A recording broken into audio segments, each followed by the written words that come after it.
Yes, good morning student. In theory of demand, our next topic is cross price effect. Our today's topic is cross price effect. Yes, what do you mean by that term? What is cross price effect? Cross price effect means कि how demand is affected by the price of related goods. कि किसी भी product की किसी भी commodity की जो demand है वो रिलेटेड गुड्स के प्राइस से किस टाइप से अफेक्ट होती है. क्लियर. अब यहाँ पे जब मैं रिलेटेड गुड्स की बात करती हूँ तो मेरे पास two types of related good मैं आपके साथ डिस्कस कर चुके हैं. These two types are substitute goods. Clear. Substitute goods and second one is your complementary goods. There are mainly two types of related goods and these two types are substitute goods and complementary goods. जो substitute goods और complementary goods के price है वो किसी भी product की demand को किस तरह से अफेक्ट कर सकते हैं. substitute goods का क्या इफेक्ट पड़ेगा किसी भी प्रोडक्ट की डिमांड के ऊपर. This is known as cross price effect. Clear. हम यहाँ पे दोनों टाइप के सब्स्टिट्यूट और कॉम्प्लीमेंट्री के दो केसेस पढ़ेंगे कि अगर सब्स्टिट्यूट गुड के प्राइसेस इंक्रीज हो जाएं, अगर सब्स्टिट्यूट गुड के प्राइस डिक्रीज हो जाएं. ऐसे ही कॉम्प्लीमेंट्री में कि अगर कॉम्प्लीमेंट्री गुड्स के प्राइस इंक्रीज हो जाए या फिर कॉम्प्लीमेंट्री गुड्स के प्राइस डिक्रीज हो जाए तो उससे डिमांड पे क्या इफेक्ट पड़ेगा. जो भी उसकी वजह से डिमांड में चेंजमेंट आएगा उसको हम नाम देंगे क्रॉस प्राइस इफेक्ट का. अब सबसे पहले हम बात करते हैं कि हमने डिमांड फंक्शन को पढ़ा था. डिमांड फंक्शन में मैंने आपको बताया था कि demand function dx is equal to function of px pr y t e yd and n. These are the some determinants of demand. Demand function में हमने px own price of the commodity x, pr price of related goods, y income of the consumer, t taste and preference, e expectations, yd distribution of income and n number of buyers. Clear. वहां पे हमने दो topic और पढ़े थे. Movement along का demand curve जिसमें दो केसेस बन के आए थे, extension of demand and contraction of demand. और जो वो एक्सटेंशन और कॉन्ट्रैक्शन था उसका जो रीजन था वो क्या था, due to change in own price of the commodity. जब किसी भी प्रोडक्ट के अपने प्राइस में चेंजमेंट आता है तो उससे क्या होता है, या तो एक्सटेंशन होता है डिमांड का या फिर कॉन्ट्रैक्शन होता है. क्लियर है. अगर प्रोडक्ट के प्राइस कम होते हैं तो उसकी डिमांड बढ़ती है जिसको हम एक्सटेंशन ऑफ डिमांड कहते हैं. और अगर प्रोडक्ट के प्राइस बढ़ जाते हैं तो because increase in price of a commodity उसकी जो डिमांड है वो रिड्यूस हो जाती है जिसको हम कॉन्ट्रैक्शन ऑफ डिमांड कहते हैं. क्लियर. उसके साथ साथ हमने एक और केस पढ़ा था शिफ्ट इन डिमांड कर्व जिसमें हमारा डिमांड कर्व शिफ्ट हुआ था या तो राइट साइड में या फिर लेफ्ट साइड में. तो वो किस वजह से हुआ था, प्राइस को छोड़ के बाकी के जो भी हमारे डिटर्मिनेंट्स हैं, P R price of related goods, Y income of the consumer, T taste and preferences, E expectation, Y D distribution of income and N number of buyers. तो जब प्राइस को छोड़ के बाकी के जो भी हमारे डिटर्मिनेंट्स हैं, जब इन डिटर्मिनेंट्स में चेंजमेंट आता है तो हमारे पास दो केसेस आते हैं जिसमें को हमने शिफ्ट इन डिमांड कर्व में पढ़ा था. और ये दो केस हमारे कौन कौन से होते हैं, increase in demand and decrease in demand. Increase in demand या फिर डिक्रीज इन डिमांड. आप देखिए कि यहाँ पे हम क्या पढ़ रहे हैं, हम यहाँ पे क्रॉस प्राइस इफेक्ट पढ़ रहे हैं. इट मीन्स कि जो प्राइस ऑफ रिलेटेड गुड्स है उसमें अगर चेंजमेंट आता है तो उससे डिमांड में क्या इफेक्ट पड़ेगा. अब प्राइस ऑफ रिलेटेड गुड्स हमारे other factors are other than own price of the commodity. It means कि जैसे ही हमारे सब्स्टिट्यूट गुड्स और कॉम्प्लीमेंट्री गुड्स के प्राइसेस में चेंजमेंट आएगा, जैसे ही उसमें कोई भी हमें देखने को कोई भी चेंजमेंट मिलेगा तो वहां से हमारे या तो इंक्रीज इन डिमांड होगा या फिर डिक्रीज इन डिमांड होगा. क्लियर.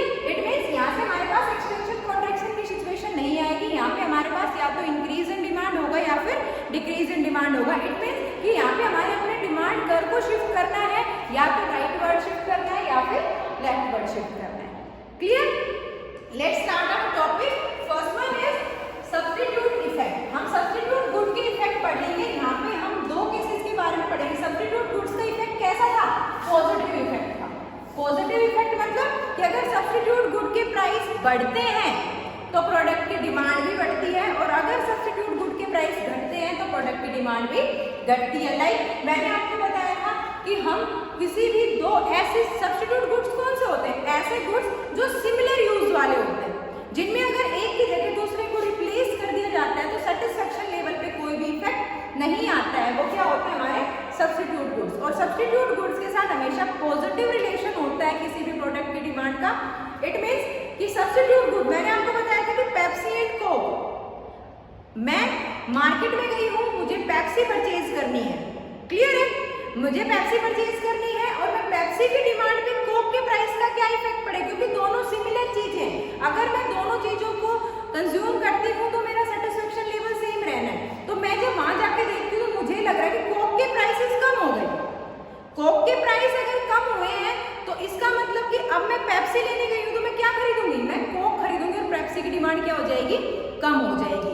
अगर ऐसे ही सेम कोक के प्राइसेस बढ़ गए तो मैं क्या पेप्सी को एग्जिस्टिंग प्राइस पे ही बाय ज्यादा करूंगी, कोक को मैं बाय नहीं करूंगी। तो यहाँ पे सब्स्टिट्यूट गुड के साथ कैसा इफेक्ट होता है, पॉजिटिव इफेक्ट होता है। यहाँ पे हम दो केसेस पढ़ेंगे। First one is when price of substitute goods are increase, when price of substitute goods are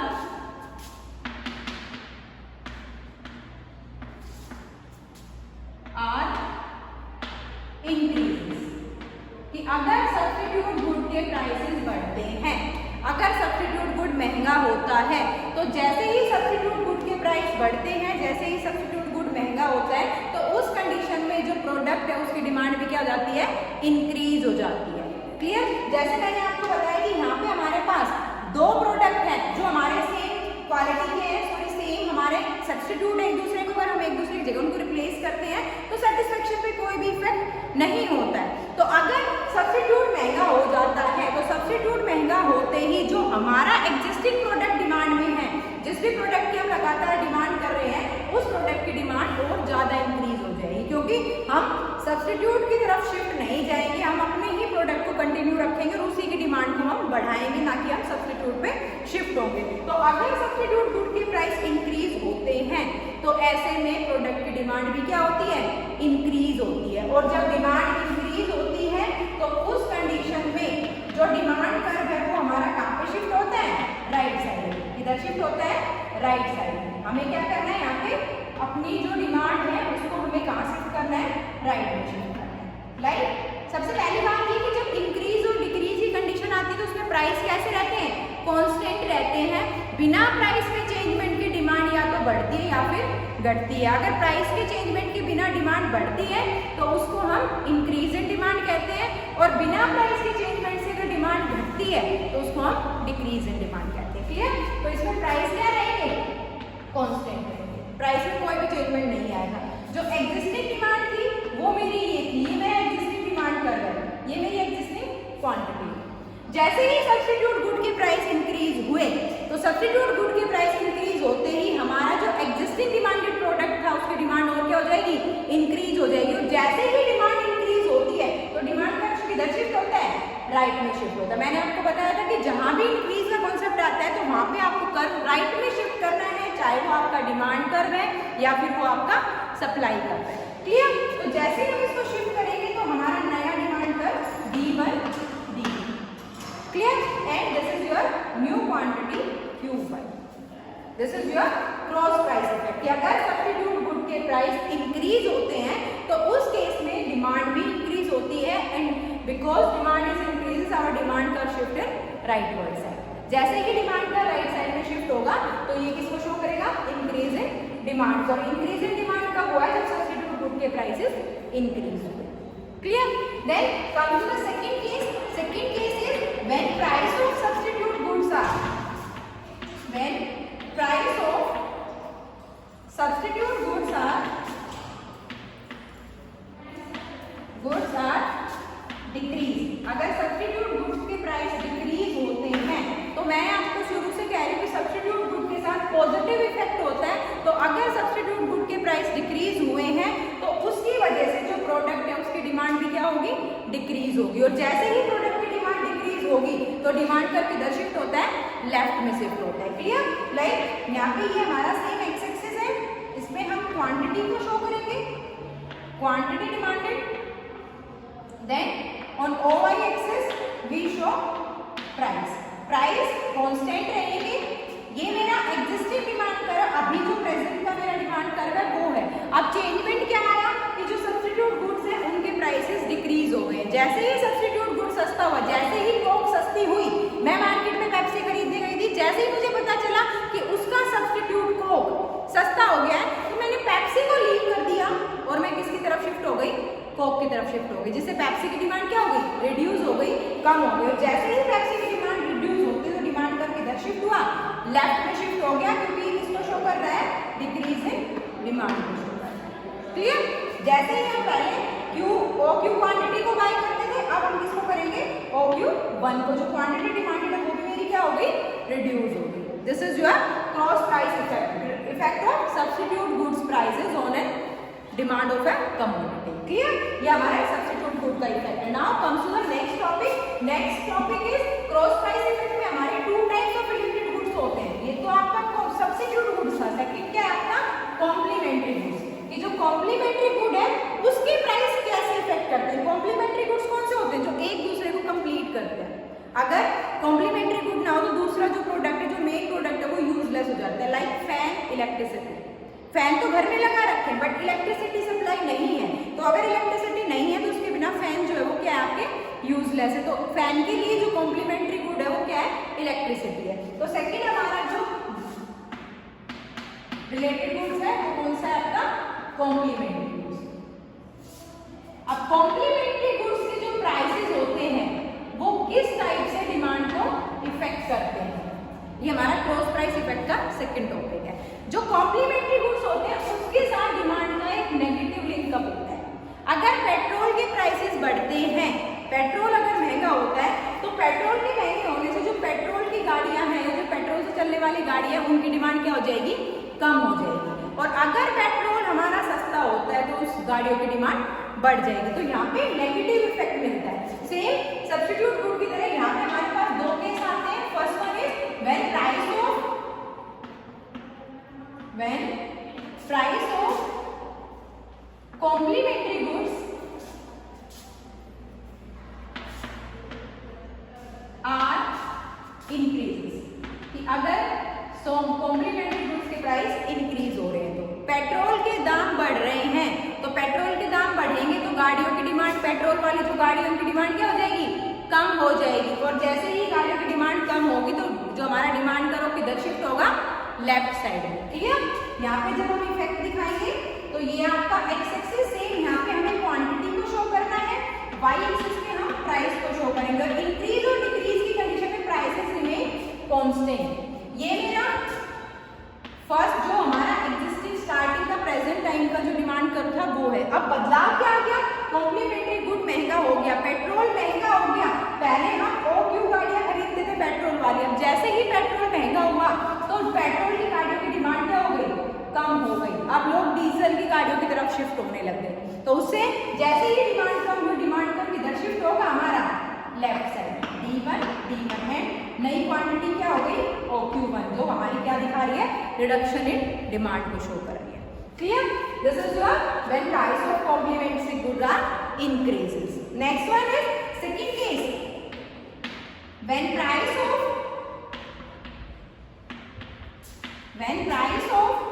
complementary goods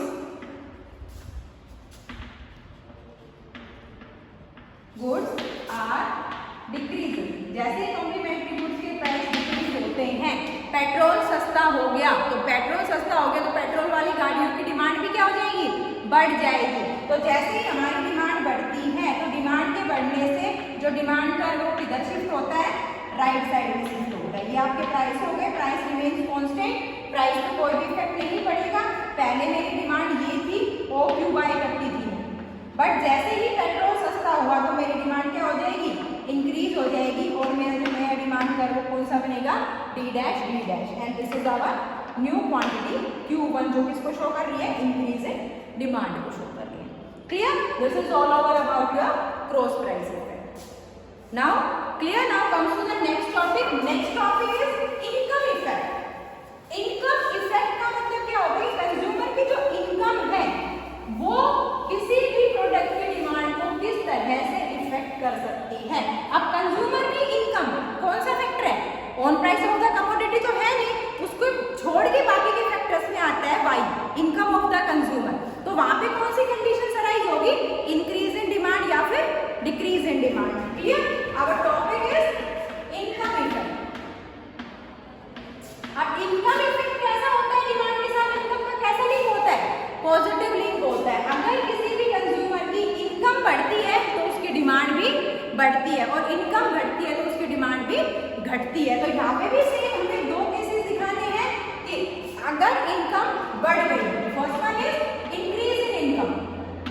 income में अगर बढ़ोतरी होती है, इनकम अगर इंक्रीज होती है, तो इनकम अगर बढ़ेगी तो ऑब्वियस सी बात है डिमांड भी क्या होगी? बढ़ेगी. मैं पहले 10,000 रुपये कमाती थी, अब मैं 15,000 कमाने लगी. तो पहले मेरा खर्चा 10,000 के अकॉर्डिंग था और अब मेरा खर्चा 15,000 के अकॉर्डिंग है. तो अगर इंक्रीज इन इनकम होता है तो उससे डिमांड क्या होगी? इंक्रीज होगी. और जैसे ही डिमांड मेरी इंक्रीज होती है तो उस कंडीशन में जो डिमांड का वो किधर शिफ्ट होगा? राइट में शिफ्ट होगा एंड प्राइस रिमेन कांस्टेंट. क्योंकि इंक्रीज और डिक्रीज की कंडीशन में प्राइस कांस्टेंट रहते हैं. जहां प्राइस चेंज आ गया, जहां पे भी प्राइस चेंज होंगे वहां पे ही एक्सटेंशन और कॉन्ट्रैक्शन के केसेस आ जाते हैं. तो अब मेरी डिमांड डी थी, मैं पहले जब मैं 10,000 कमाती थी तो मैं OQ प्रोडक्ट्स खरीदती थी.